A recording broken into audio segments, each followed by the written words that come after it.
Chukwuereman from Rivers State. Mr. Speaker, I thank you for the opportunity. I stand to support this motion, and I will also want to put it on record, Mr. Speaker. EJ, Honorable EJ, please. Honorable Osai, while contributing to a motion, Honorable Kamale, reminded please. us that when the head of a fish is bad, that it will affect the entire body. Today in our country, if we're talking about breach of Section 14, subsection 3, it started from the head. If you look at the security setup in Nigeria today, it's a clear breach of the Constitution. Everybody has talked about it. It is in the social media, it is in the print media. Nigerians have complained and criticized. In fact, people have even litigated over it. What do you have? An irresponsible government. An irresponsive government. A government that cares less about the feelings of the people. Today, the parliament is talking about the breach of that same section of the Constitution, which of course is an impeachable offense. I have not seen anywhere, let anybody cite an example, anywhere in the world where the entire security apparatus in a Security Council meeting, you have 99% from the same section of the country. And the provision of the Constitution is so clear.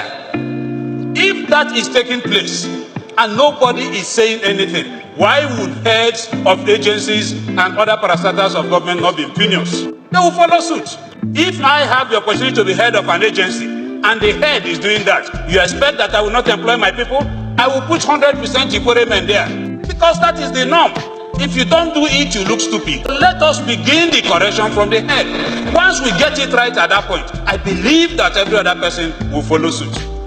But as long as that remains, it is difficult for us to start from the bottom to correct it. So let's get to the root of it. Let us begin to rule this country and govern in line with our laws. We preach rule of law, but we don't practice it. So my dear colleagues, while supporting this motion, but let us look at the root of the problem and we begin to root it out. Let the chief executive, the manager of the company called Nigeria, let him begin to comply with Section 14, subsection 3 of our Constitution.